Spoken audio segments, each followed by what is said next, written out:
시편 74편 12절에서 23절입니다. 12절. 오 하나님이여, 그러나 주께서는 옛적부터 내 왕이셨습니다. 주께서 이 세상 한가운데서 구원을 갖다 주십니다. 성소가 파괴된 상황에서 갑자기 분위기가 전환됩니다. 철저한 혼돈 가운데서 탄원의 여념이 없던 시인은 본격적으로 찬양을 시작합니다. 성소는 불타버렸지만 왕이신 하나님이 여전히 살아계심을 깨달은 것입니다. 하나님이 세상의 왕이라는 사실은 창조신학과 역사신학을 통해 알 수 있습니다. 하나님의 창조를 언급한 것은 거꾸로 성전이 창조세계의 중심이라는 사실을 암시합니다.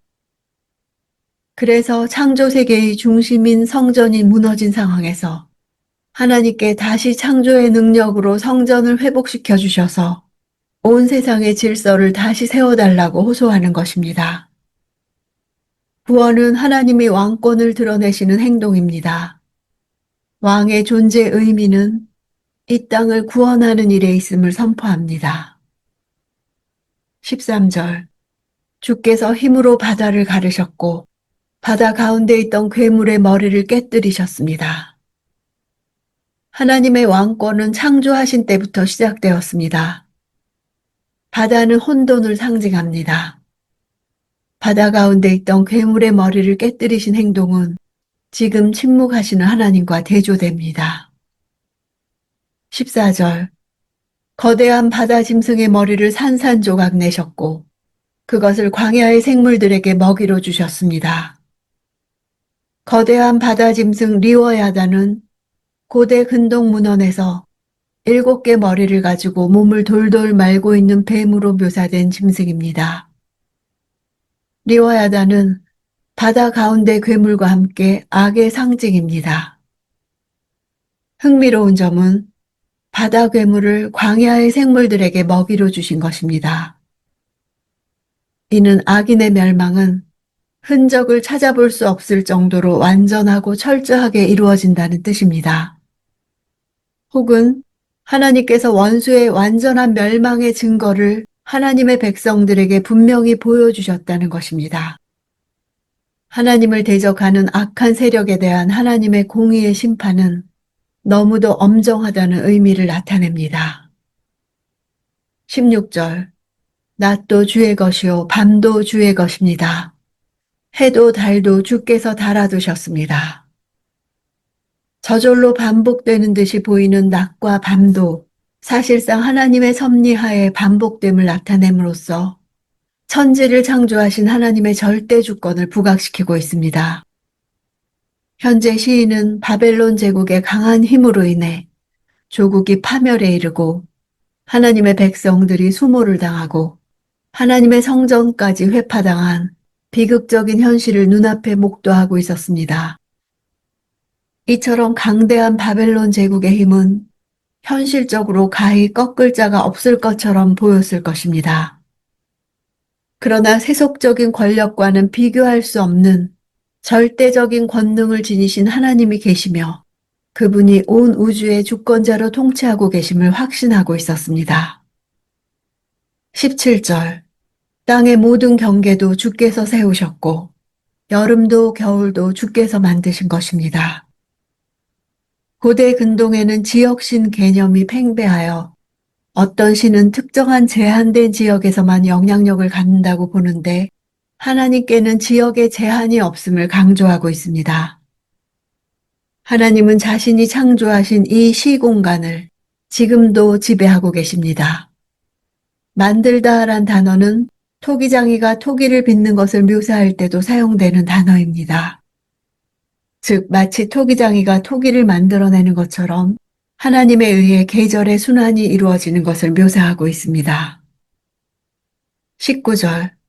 오 주의 비둘기의 영혼을 악인들의 소굴에 넘겨주지 마소서.